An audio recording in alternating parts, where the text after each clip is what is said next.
What we do here is go back. Have you ever noticed how Central and Eastern Europe somehow produces the weirdest yet most fascinating traditions? From mass parades to fire rituals and weddings that last 3 days, this region really knows how to make culture unforgettable. Hi, I'm Anna. I make videos exploring the quirks of Central and Eastern Europe, and today I show you some underrated cultural events and traditions from Czechia to North Macedonia, which are a strange cocktail of Christian celebrations layered on top of much older pagan customs shaped by centuries of shifting empires, borders, and beliefs. And I chose these 7 unique traditions to perfectly capture this cultural mix of the sacred, the strange, and the slightly chaotic. So stay tuned because the last one is my favorite, and I'm sure you will love it too. And without further ado, let's dissect this topic.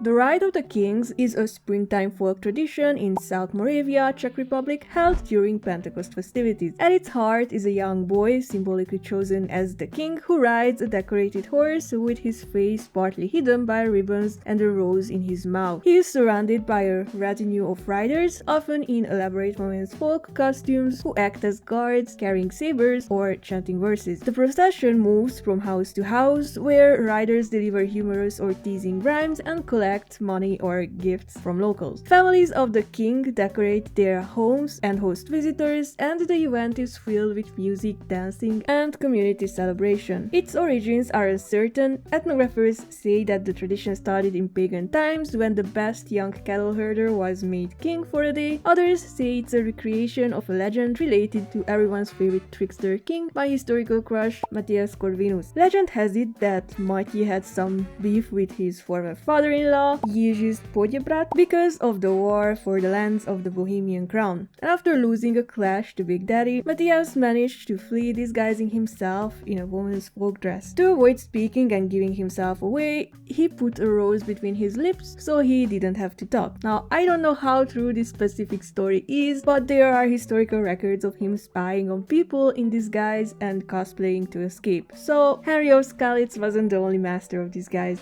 Mit akarsz, hogy ennyit bámészkodsz? Csak az akartam keresni valamit. Barátaim, van itt egy betolakodó! Whether this ritual was inspired by an old pagan coming-of-age tradition or a reenactment of a popular legend, the Ride of the Kings is recognized by UNESCO as an element of intangible cultural heritage and continues as a symbol of regional pride, identity, and living folklore. I just found out that you're not subscribed to my channel. Why? Subscribe.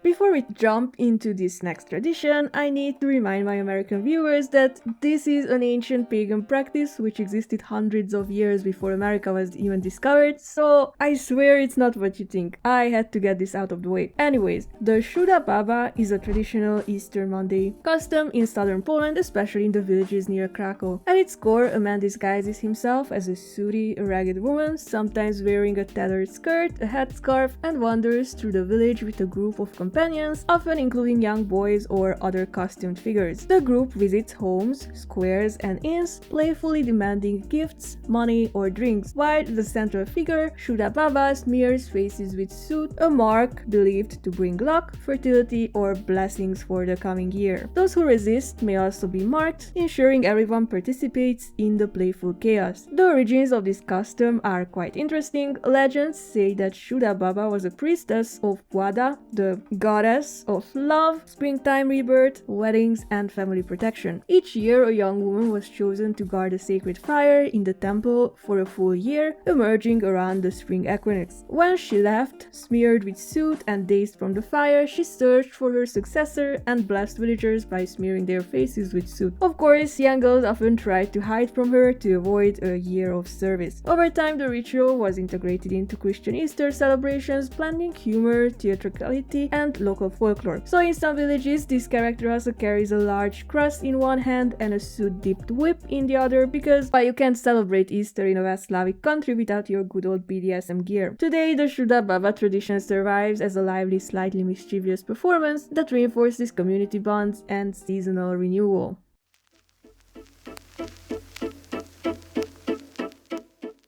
The Slovak Lucia, or the Day of Saint Lucia, is almost the opposite of Siuda Baba, because instead of an adult man in black smeared with soot during the spring equinox, we have young girls dressed in white, dusted with flour, walking through the village at the winter solstice. In Slovakia, one of the darkest nights of the year, the 13th of December, is celebrated with a blend of Christian devotion and pre-Christian folk customs tied to winter, light, and protection against evil. People performed purification rituals on this night because they believed it was the time when witches were at their most powerful and the darkness awakened harmful spirits. Though in this region, the most harmful spirits are probably the ones that we brew in our backyards and drink. The most famous tradition is the Walk of the Lucias. The young girls dressed entirely in white, usually wearing a large bed sheet and a white headscarf. They dust their faces with flour and sometimes even fashion fake teeth out of potatoes. Going from house to house, they blast families and chase away evil spirits, carrying a bucket of quicklime or powdered lime with a brush, goose wing feathers to sweep away spider webs, and brooms to shoo away witches. Other participants may wear masks or costumes representing death or other figures, sometimes making noise or smearing soot on householders' faces to frighten spirits. On this night, girls also performed fortune-telling, love rituals, such as burning slips of paper with male names to predict their future husbands. Let me try this.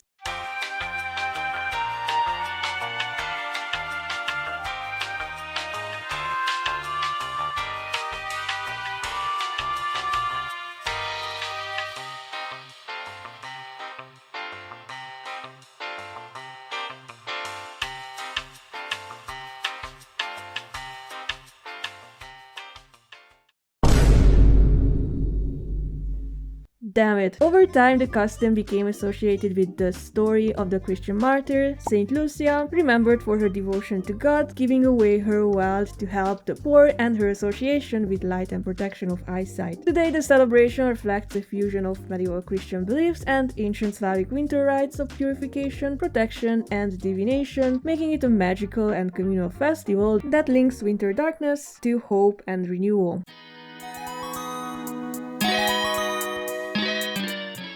Let's talk about the Latvian version of the carnival traditions like the bušojāras, kukari, or kurentovanie. This tradition is called Ķekatas. How the hell do you pronounce this? Ķekatas.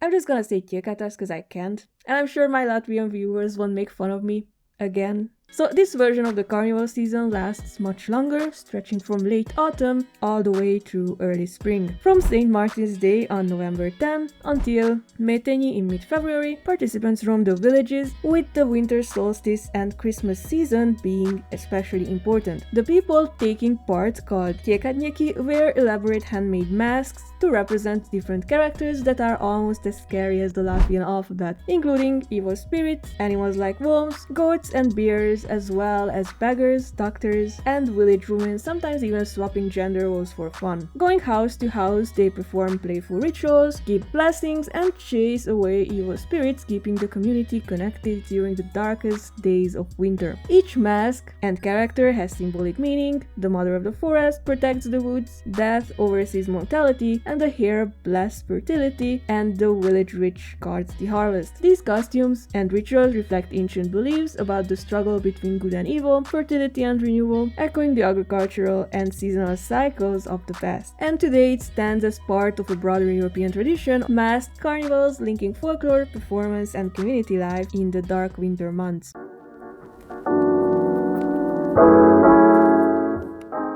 The Galičnik wedding festival is an annual folk celebration held in the village of Galičnik, North Macedonia, on the weekend closest to St. Peter's Day, which is the 20th of July. At the heart of the festival are couples who get to experience a traditional Galička-style wedding, surrounded by dancers, musicians, and villagers in elaborate traditional costumes. The celebration spans 2 to 3 days and follows a rich sequence of traditional rituals. It begins with firing 3 gunshots from the groom's home to announce the festivities, festivities, because of course we can't have a wedding without that in the Balkans. It also includes decorating the wedding flag with flowers, and the groom then visits the cemetery to ask his ancestors for forgiveness before marrying, while his cousins ceremonially shave him to mark his passage into manhood. The bride plays a central role as well. She looks at the groom through a ring and declares, "I see you through a ring to enter your heart," which is kinda cute. She later rides on horseback to the church, and upon her arrival to the groom's home, she is greeted by his mother, who welcomes her with a scythe and cake, circles her 3 times, and asks her to be a good wife. Throughout the festivities, performers bring the village to life with traditional dances including Nevestinsko oro, or the bridal dance, Svekurvinsko oro, or mother-in-law's dance, and the iconic Teškoto.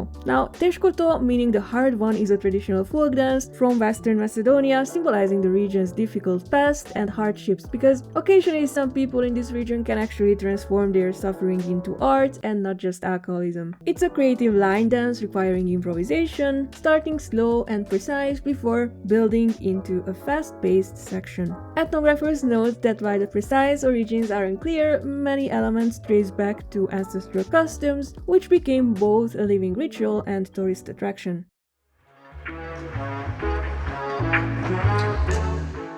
The Sâmbra Oilor is an ancient Romanian shepherding festival held every spring, most popularly in the Țara Oașului region of northwest Romania. It marks the annual gathering of shepherds as they lead their sheep to the summer mountain pastures, signaling the start of the pastoral season. Urcă oile la munte.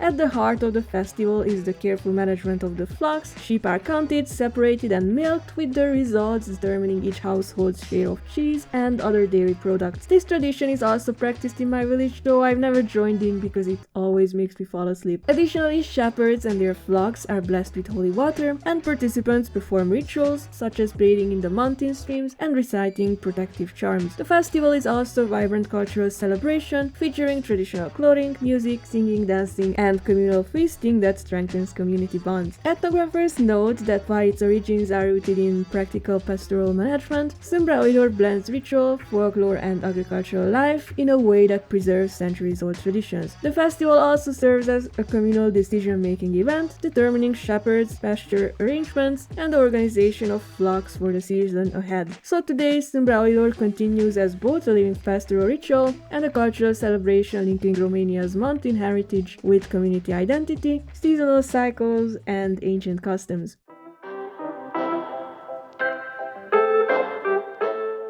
The last tradition comes from my favorite country, Croatia!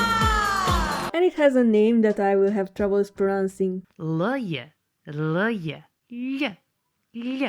The Ljelje tradition is a springtime folk procession held in Gorjani, eastern Croatia, on Whitsunday or Pentecost. At the center of the festival are young unmarried women dressed in colorful folk costumes adorned with flowers, ribbons, and white garlands, taking on symbolic roles as kings and queens. Some girls even wear male hats and carry the kind of sabers Croatian girls usually use to scare away the passport bros. The procession moves through the village from house to house, with participants performing dances and singing. The kings engage in mock saber duels, while the queens comment on their moves in verse. They perform ritual dances and songs that interact playfully with the households they visit, and families reward the performers with food, drinks, and gifts, creating a festive communal atmosphere that blends performance, ritual, and social celebration. Music accompanies the procession, featuring bagpipes and tambura, and participants also sing Becharat, a humorous folk song used at village parties to tease or joke, since insulting each other is considered an art form in Central and Southeastern Europe, which is a topic I plan to make a video about in the near future. A leader sings the first line, the group repeats it, and then a clever second line follows, often improvised on the spot. The festival may extend to nearby villages, often culminating in a shared feast. Ethnographers link Ljelje to ancient Slavic fertility rites, traditional matrimonial customs, and historical legends such as women dressing as men to frighten Ottoman soldiers. Today, the tradition continues as a vibrant expression of local cultural identity, preserving costume, music, ritual, and intergenerational community ties.